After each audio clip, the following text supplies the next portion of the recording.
آج ہم آپ کو ایسا رلا دینے والا واقعہ سنانے والے ہیں کہ جب ایک حافظ قرآن لڑکی کو قبر میں دفن کیا گیا تو اس کی قبر میں آگ جلنے لگی۔ آخر اس لڑکی نے ایسا کون سا گناہ کیا تھا جسے اللہ پاک نے دنیا کے لیے اس کو عبرت بنا دیا؟ اس واقعے کو مکمل جاننے کے لیے ہماری اس ویڈیو کو اینڈ تک ضرور دیکھیے گا۔ محترم ناظرین، یہ واقعہ ہم اس لڑکی کی شوہر کی زبانی سنتے ہیں۔ میرا نام محسن ہے، میں اپنے والدین کی اکلوتی اولاد تھا۔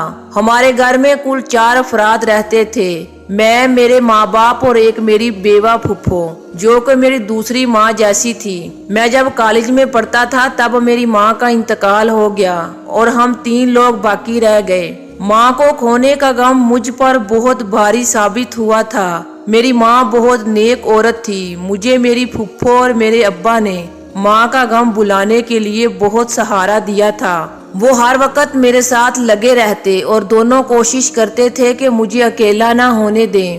میں ہمیشہ سے ہی ان کی توجہ کا مرکز رہا۔ پھر میں کچھ عرصے کے بعد سنبھل چکا تھا اور دوبارہ سے اپنی تعلیم کا سلسلہ شروع کر دیا۔ میں پڑھائی سے فارغ ہوا تو میری پھپھو کو میری شادی کا شوق ستانے لگا۔ میں نے حامی بھر لی تو زور و شور سے میرے لیے لڑکی تلاش کی جانے لگی۔ تب میری پھپھو کو اپنے مرحوم شوہر کے خاندان میں سے ایک لڑکی کا خیال آیا جس سے پھپھو کا ملنا جلنا رہتا تھا۔ انہوں نے ہمیں بتایا تھا کہ وہ لڑکی کم عمری میں ہی بہت زیادہ سنجیدہ اور نیک تھی۔ اس کے والدین نہیں تھے اور وہ 2 بہنیں تھیں، صرف ایک چھوٹا بھائی تھا۔ اس نے بہت بہادری سے حالات کا مقابلہ کیا تھا اور اپنے دونوں بہن بھائیوں کو اکیلا پال رہی تھی۔ وہ خود بہت پڑھی لکھی نہیں تھی، وہ نمازی اور حافظ قرآن تھی۔ گھر میں بچوں کو قرآن مجید پڑھایا کرتی تھی اور اس کی دعا اور اس کے دیے ہوئے قرآنی تعویذات سے بہت زیادہ اثر رکھتے تھے، جس کی وجہ سے وہ تھوڑا بہت کما کر اپنے گھر چلا رہی تھی۔ میں نے یہ سب سنا تو بہت خوش ہوا۔ میں نے اسے دیکھے بنا ہی اس کے لیے حامی بھر لی اور پھپھو نے پہلی ہی فرصت میں اس کے خاندان کے بڑوں سے مشورہ کر کے میرا رشتہ اس لڑکی سے طے کر دیا اور جلد شادی بھی طے کر دی۔ میرا رشتہ طے ہوا تو میری بیوی نے یہی شرط رکھی تھی کہ وہ بعد میں بھی اپنی بہن کی شادی ہونے تک، بھائی کی تعلیم پوری ہونے تک ان دونوں کی مالی امداد کرتی رہے گی۔ مجھے اس بات سے کوئی اعتراض نہیں تھا، بلکہ میں نے سوچ لیا تھا کہ اگر مجھ سے بھی کوئی مدد ہو سکی تو میں بھی ضرور کیا کروں گا۔ رشتہ طے ہونے کے بعد ہماری شادی کر دی گئی۔ میں نے اپنی بیوی کو دیکھا تو اس کا اسیر ہو گیا۔ وہ نہ صرف اچھی سیرت کی مالک تھی بلکہ بہت ہی خوبصورت تھی، حسین و جمیل تھی۔ اس کے ساتھ چند دن رہ کر ہی میں اس کے بہت قریب ہو گیا تھا۔ وہ ہمیشہ دوسروں کی مدد کرنے کو تیار رہتی۔ میری بیوی عین میری پھپھو کی بتائی ہوئی باتوں کے جیسے تھی۔ اس نے کبھی بھی مجھے کوئی پریشانی نہیں دی تھی اور میرے آرام و سکون کا بہت زیادہ خیال رکھتی۔ ہمارے گھر میں خوشحالی اور سکون تھا، بس صرف اولاد کی کمی تھی۔ وہ مجھے محسوس تو بہت زیادہ ہوتی تھی، مگر اپنی بیوی کے صبر سے مجھے بہت سہارا ملا ہوا تھا۔ ہماری شادی کے تیسرے سال ہی میرے ابا وفات پا گئے۔ اپنے ابا کی وفات اور اپنی بے اولادی نے مجھے کچھ زیادہ ہی بے سکون کر دیا تھا۔ میرے اندر صبر اور شکر ختم ہونے لگا۔ ایسے میں میری بیوی تھی جو مجھے ہر وقت اللہ کی مہربانی اور نعمتیں یاد دلایا کرتی تھی۔ وہ مجھے صبر کی تلقین کرتی رہتی۔ میں حیران تھا کہ وہ ایک لڑکی ہو کر مجھے حوصلہ دیا کرتی تھی۔ ہمارے خاندان والوں نے ہمارا جینا مشکل کر رکھا تھا کہ ہماری اولاد کیوں نہیں ہو رہی، اور میری پھپھو تو اٹھتے بیٹھتے ٹھنڈی آہیں بھرنے لگی تھی اور میری بیوی کو بہت زیادہ باتیں سنایا کرتی تھی، یوں جیسے سب کچھ میری بیوی کے ہاتھ میں ہو۔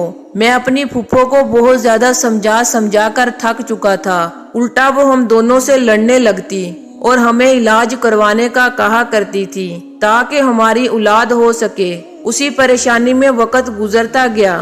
ہماری شادی کو 6 سال ہونے والے تھے تب ہمیں اولاد کی خوشخبری مل گئی۔ شادی کے اتنے سال بعد اللہ کو میری بیوی کا صبر پسند آ ہی گیا تھا اور ہمیں اولاد کی خوشخبری ملی۔ ان دنوں میں بہت زیادہ خوش تھا اور اپنی بیوی کا بہت زیادہ خیال رکھا کرتا تھا، کیونکہ ڈاکٹر کا کہنا تھا کہ میری بیوی کو بہت احتیاط کی ضرورت ہے۔ میرا بس نہیں چلتا تھا کہ میں اپنی بیوی کو بستر سے نیچے اترنے نہ دوں۔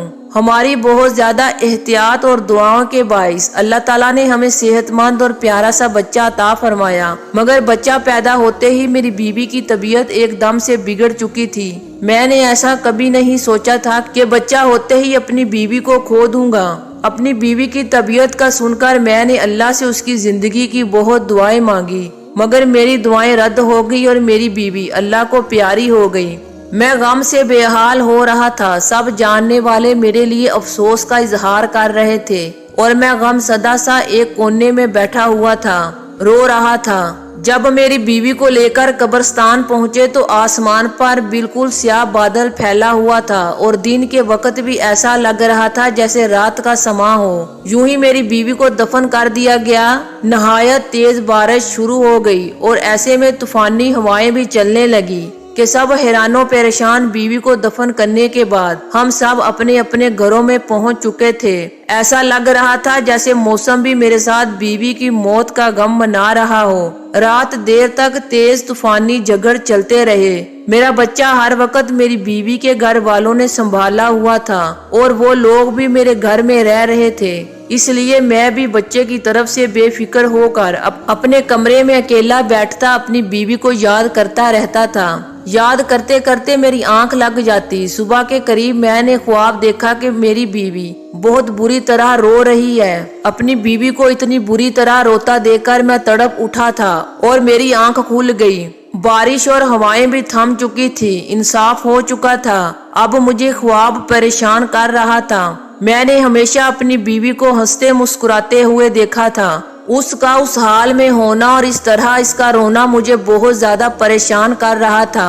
میں نے گھڑی پر وقت دیکھا تو فجر کا وقت تھا۔ میں نے اٹھ کر فجر کی نماز ادا کی، اپنی بیوی کی مغفرت کی دعا کرنے لگا۔ ویسے تو مجھے پورا یقین تھا کہ میری بیوی جیسے نیک اور نمازی اور حافظ قرآن عورت کو اللہ نے قبر کی تنگی سے بھی نجات دے دی ہوگی۔ میں نے دعا کی، ہاتھ اٹھائے، کمرے سے باہر جھانکا تو سب لوگ نماز پڑھنے میں مصروف تھے۔ میں نے اپنے بچے کا پوچھا، میری بیوی کے بھائی نے مجھے بچہ لا کر دیا، وہ سکون سے سو رہا تھا۔ میں مطمئن ہو گیا اور کتنی دیر اپنے بیٹے کو سینے سے لگا کر بیٹھا رہا۔